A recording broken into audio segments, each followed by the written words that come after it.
दोस्तों स्वागत है आप सभी का। मैं लेकर आ गया हूं आज बिहार एसएससी और रेलवे का इंपॉर्टेंट क्वेश्चंस, जो कि कल मैंने आपको वादा किया था। तो जल्दी से जल्दी आप जाइए और मेरे यूट्यूब चैनल बैचलर लोकेश पर बिहार एसएससी रेलवे के लिए इंपॉर्टेंट क्वेश्चन देखें। अगर क्वेश्चन में डाउट रहता है तो बैचलर लोकेश पर प्लेलिस्ट है बायोलॉजी का, उनको जाकर जरूर से जरूर देखें। धन्यवाद मित्रों। तो कल मैंने एक छोटा सा वीडियो डाला था कि आज मैं यानी कि 31 मार्च को लेकर आने वाला हूँ यूट्यूब चैनल बैचलर लोकेश पर रेलवे और बिहार एसएससी के कुछ इंपॉर्टेंट क्वेश्चन। तो स्वागत है सभी को, क्योंकि आज मैं लेकर आ गया हूँ रेलवे और बिहार एसएससी के बहुत ही महत्वपूर्ण क्वेश्चंस, जो कि हैं कुछ प्रीवियस ईयर क्वेश्चंस भी रेलवे के, कुछ प्रीवियस ईयर क्वेश्चन हैं बिहार एसएससी के, तथा कुछ क्वेश्चंस यूपीएससी से और बीपीएससी से और ईपीपीसीएस से भी उठाए गए हैं, और कुछ क्वेश्चन एक्स्ट्रा भी डाले गए हैं। ये जो सारे चैप्टर्स हम पढ़ेंगे, जो कि हम अभी क्वेश्चन सारे चैप्टर्स का करेंगे, ये हम लोगों ने अपने यूट्यूब चैनल बैचलर लोकेश पर पढ़ चुके हैं। अगर आप बैचलर लोकेश के प्लेलिस्ट में जाएंगे तो ये सभी चैप्टर्स के कंटेंट डाले गए हैं, और मुझे उम्मीद है कि अगर वो सारे चैप्टर्स आप पढ़ेंगे तो आपके कोई भी डाउट्स बचेंगे नहीं, और ये सारे प्रश्नों का आप बहुत सही उत्तर दे पाएंगे। अगर आपने वो वीडियोज़ को नहीं देखा है तो प्लेलिस्ट में जाइए और वो वीडियो को देखिए, क्योंकि वो वीडियोज़ आपके बहुत महत्वपूर्ण होने वाला है। तो आज हम उन्हीं वीडियोज़ को कवर करेंगे, उन्हीं के बेसिस पे क्वेश्चन करेंगे जो कि हमने पढ़ लिया है। और ये सभी क्वेश्चंस आए गए हैं, ऐसे नहीं है कि नहीं आए हैं, ये सभी क्वेश्चंस आए गए हैं। तो आप सोच सकते हैं कितने इम्पोर्टेंट्स ये सारे क्वेश्चंस हैं जो कि रेलवे और बिहार एसएससी में पूछे गए हैं। तो हम शुरू करते हैं। पहला प्रश्न हमारा है, रॉबर्ट हुक ने कोशिका को सबसे पहले देखा, मतलब रॉबर्ट हुक ने सबसे पहले कोशिका को कहाँ देखा? तो ऑप्शन नंबर ए है मिट्टी, जल, दांत, और डी है कार्क। तो रॉबर्ट हुक साहब ने सबसे पहले कोशिका को कार्क में देखा, यानी कि कार्क होगा, ऑप्शन डी हमारा होगा सही उत्तर। दूसरा हमारा क्वेश्चन है, ओमनिस सेलुला ई सेलुला किसने कहा? ओमनिस सेलुला ई सेलुला किसने कहा? तो इसका हमारा जवाब होगा, जो कि ऑप्शन ऐसे दिए गए हैं, बेंडा, रूडोल्फ विर्चो, अल्टमैन या पुरकिंजे। तो इसका हमारा सही जवाब होगा ऑप्शन बी, रूडोल्फ विर्चो ने ऐसा बोला था। हमारा तीसरा प्रश्न होने वाला है, जंतु कोशिका की बाह्य आवरण है, जंतु कोशिका की बाह्य आवरण है। ये इस क्वेश्चंस को हमने बहुत अच्छे से कवर किया है अपने सेल चैप्टर में, तो आप जाकर प्लीज़ वहाँ देखें। तो इसका आंसर होगा कोशिका झिल्ली, यानी कि कोशिका झिल्ली, जो कि पहला ऑप्शन है कोशिका भित्ति, कोशिका द्रव, कोशिका झिल्ली, माफ़ करिएगा, केंद्रिका झिल्ली। तो इसका सही जवाब है कोशिका झिल्ली। अब देखिए चौथा प्रश्न होने वाला है, कोशिका भित्ति अनुपस्थित है, कोशिका भित्ति अनुपस्थित है किस में भाई? तो ऑप्शन कुछ इस प्रकार है, पादप में, कवक में, जीवाणु में, जंतु में। तो कोशिका भित्ति अनुपस्थित है जंतु में, तो ऑप्शन नंबर डी होगा सही उत्तर। कोशिका भित्ति जंतु में नहीं होती है। ये हमने भी क्वेश्चंस को कवर किया है, और ये सभी प्रीवियस ईयर तथा एक्स्ट्रा क्वेश्चन डाले गए हैं, जो कि एग्ज़ाम के बेसिस पे बहुत ही महत्वपूर्ण होने वाले हैं। अब हमारा चौथा क्वेश्चन है, लिंग गुणसूत्र नहीं होते हैं, मतलब लिंग गुणसूत्र नहीं होता है, किस में नहीं होता है? पहला ऑप्शन है छिपकली में, दूसरा ऑप्शन है मानव में, तीसरा ऑप्शन है कवक में, और चौथा ऑप्शन है हाथ में। तो इसको भी हमने कवर किया था कि सबसे तेज या जल्दी से गुणसूत्र कौन पूरा कर लेता है? तो छिपकली, ऑप्शन नंबर ए सही जवाब होगा। छठा हमारा प्रश्न होने वाला है, कोशिका का शक्ति गृह किसे कहा जाता है?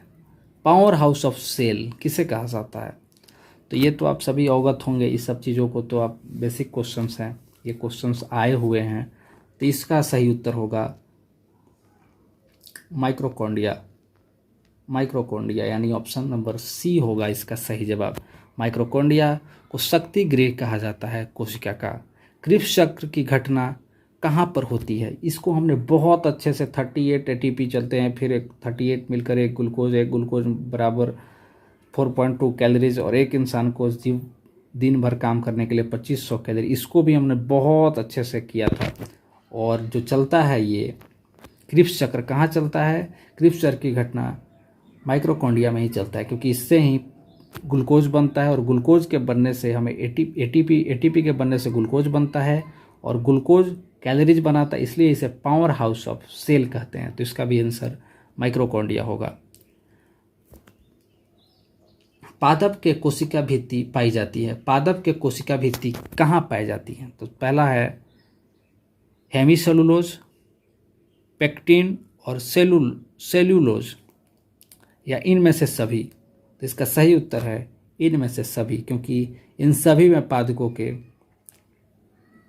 पादप के कोशिका भित्ति पाई जाती हैं। हेमीसेलुलोज जो कि है हमने पढ़ा था, पेप्टिन या सेलुलोज, ये सभी में पादप कोशिका भित्ति पाई जाती है। अब देखिए हमारा 9वां प्रश्न जो है ये भी सेल से रिलेटेड है। राइबोसोम को डैश भी कहा जाता है। राइबोसोम को ... भी कहा जाता है। मतलब राइबोसोम को क्या कहा जाता है? प्रोटीन फैक्ट्री, एकदम सही बात है। राइबोसोम 70S और 80S होते हैं। 70S जो होते हैं वो वायरस में, और 80S मानव में या जीव जंतु में पाए जाते हैं। तो 70S 80S, तो राइबोसोम को डैश कहा जाता है, प्रोटीन फैक्ट्री, एकदम सही जवाब है। कोशिका अंग के अंदर कोशिका अंग, ये भी सही बात है। पैलाडे कण, ये भी सही बात है। और चौथा इनमें से सभी, तो इसका सही जवाब होगा इनमें से सभी। ऐसे प्रश्नों को लगभग इनमें से सभी ही मारा जाता है। बहुत कम चांस होता है ऐसे प्रश्न को इनमें से सभी ना मारे और गलत हो जाए। तो इससे हमारा राइबोसोम भी क्लियर हुआ। 70S 80S, ये भी चैप्टर बहुत अच्छे से पढ़े गए हैं, तो आप प्लीज़ वहाँ जाकर देखिए। और देखिए पत्तियों का पीला रंग डैश के कारण होता है। ये तो बहुत ही सरल क्वेश्चन है। पत्तियों का पीला रंग किस कारण होता है? तो कैरोटीनाइड के कारण होता है, जो कि हम सभी जानते हैं। पत्तियों का पीला रंग कैरोटीनाइड के कारण होता है, जो कि ऑप्शन नंबर ए है। निम्न में से किस अनुवांशिका वाहक कहा जाता है? निम्न में से किसे अनुवांशिकी का वाहक कहा जाता है? तो डीएनए, जीन, केंद्रक या गुणसूत्र। केंद्रक तो कहीं दूर दूर से नहीं होगा, डीएनए भी वो दूर होता है, जीन तो यानी कि ऑप्शन बचा सिर्फ गुणसूत्र, तो गुणसूत्र होगा, जो कि 23 और 23 46 होता है। निम्न में से कौन सा एक गुणसूत्र का भाग नहीं है? गुणसूत्र का भाग कौन सा नहीं है?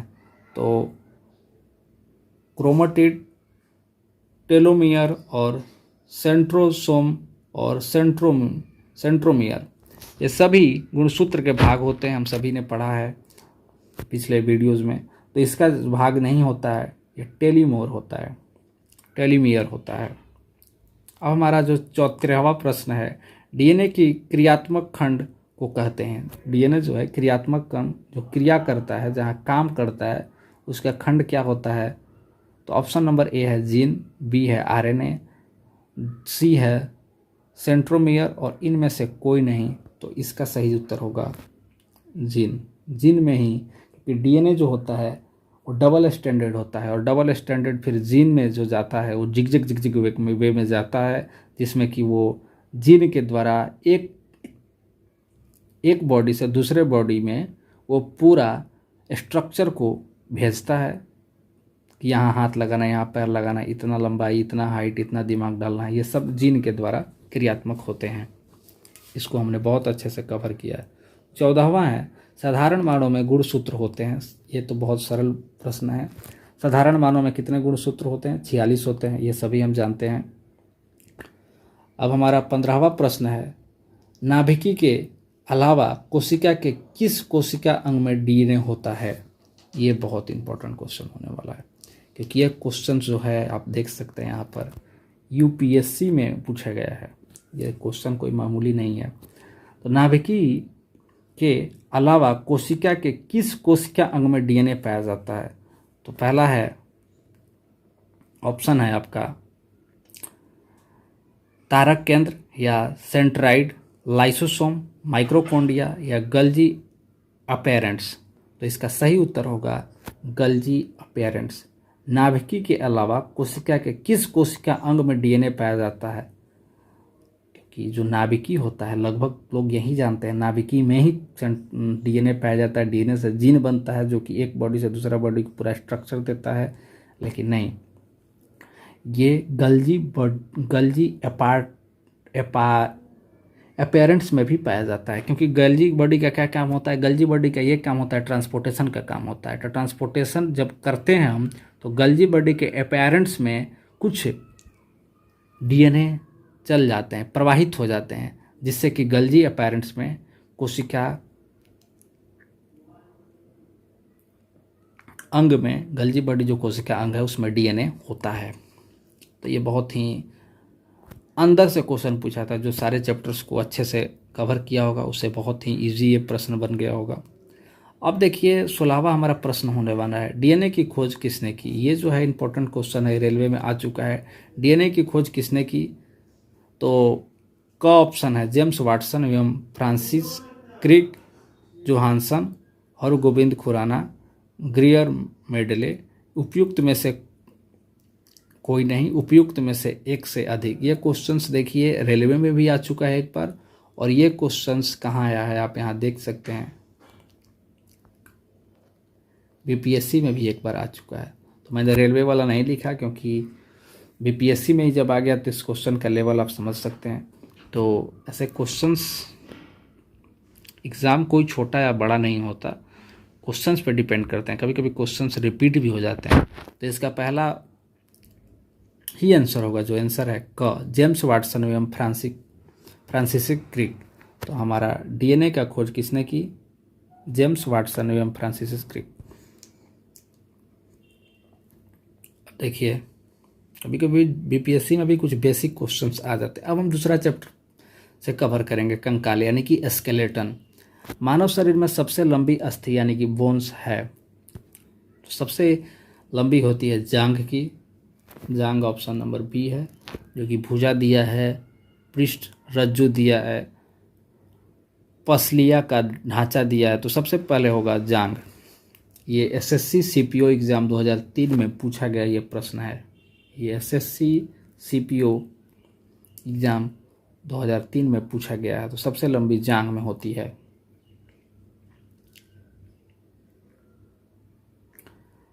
अब जो हमारा 18वां प्रश्न है, कर्ण अस्थियों की कुल संख्या कितनी होती है? तो कर्ण अस्थियों की कुल संख्या 8, 4, 6, 2 कितनी होती है? तो कर्ण संख्याओं की कुल संख्या 6 होती है मित्रों। तो हमारा सही उत्तर है 6, ऑप्शन सी। मानव शरीर में अधिकतम मात्रा में पाए जाने वाला तत्व, मानव शरीर में अधिकतम मात्रा में पाए जाने वाला तत्व, तो सोडियम, लोहा यानी कि आयरन, ऑक्सीजन, आयोडीन। तो सबसे ज़्यादा, सब तो पाए जाते हैं लेकिन सबसे ज़्यादा पाए जाने वाला ऑक्सीजन है। ऑक्सीजन मानव शरीर में सबसे ज़्यादा पाया जाता है, क्योंकि यही हमारे जीवन का मूलभूत सूत्र है जिससे हम जिंदा हैं। एक वयस्क मानव शरीर में जल प्रतिशत क्या होता है लगभग? देखिए क्वेश्चंस कहाँ पूछा गया है, इसका लेवल आप देख सकते हैं। ये क्वेश्चंस पूछा गया है, ये क्वेश्चंस पूछा गया है यूपीएससी मेंस 2007 का क्वेश्चंस है। माफ करिएगा, यूपीपीसीएस मेंस 2007 का क्वेश्चंस है। एक वयस्क मानव शरीर में जल प्रतिशत क्या होता है लगभग? यूपीपीसीएस का क्वेश्चन है, वो भी मेंस का। तो लगभग 65% होता है। इसका सही उत्तर होगा 65%। Option A 30%, option B 10%, option C 75% दिया गया था, जो कि ऑप्शन डी है 65%। अब देखिए हमारा 21वां प्रश्न होने वाला है, शरीर की सर्वाधिक प्रबल बोन्स होता है। शरीर की सर्वाधिक प्रबल यानी कि मजबूत बोन होता है किसका? हाथ की, जांघ की, जबड़े की, कमर की, तो सबसे जो मजबूत होता है वो जबड़े की होती है। इसीलिए हम मुंह से दाबकर किसी भी मजबूत से मजबूत चीज को काट देते हैं, तोड़ देते हैं, तो सबसे मजबूत प्रबल बोन होता है जबड़े की। अब हम पढ़ेंगे पेशीय तंत्र यानी कि मस्कुलर से कुछ क्वेश्चन उठाए हैं। देखिए 22वां प्रश्न है हमारा, उत्तक शब्द किसने दिया? उत्तक शब्द किसने दिया? टिश्यूज का जो वर्ड है वो किसने दिया? रॉबर्ट हुक, रॉबर्ट कोच, बीचेट या बेंडा ने? तो बीचेट ऑप्शन सी होगा। ये क्वेश्चन बिहार एसएससी से आया हुआ है। तो उत्तक शब्द किसने दिया था? बीचेट ने दिया था। अब देखिए हमारा 23वां प्रश्न होने वाला है, उत्तकों के अध्ययन को कहते हैं, उत्तकों के अध्ययन को डैश कहते हैं। उत्तकों के अध्ययन को हिस्टोलॉजी, बी में है माइकोलॉजी, या सी में है साइटोलॉजी, या डी फाइकोलॉजी? तो उत्तकों के अध्ययन को, टिश्यू के अध्ययन को फाइकोलॉजी कहते हैं, जो कि हमने टिश्यू चैप्टर में पढ़ा है। वहाँ पर आप जाके टिश्यू टॉपिक को प्लीज़ जाके प्ले स्टोर में देख लें, वहाँ से आपके सारे कंसेप्ट डाउट क्लियर हो जाएंगे। 24वां हमारा प्रश्न है, संयोजिक उत्तक में अंतरकोशिकीय अधात्री हो सकती है। संयोजिक उत्तक में, संयोजित टिश्यू में अंतरकोशिकीय अधात्री हो सकती है। ये ऑप्शन है तरल, जेली जैसी, ठोस जैसी, या इनमें से सभी।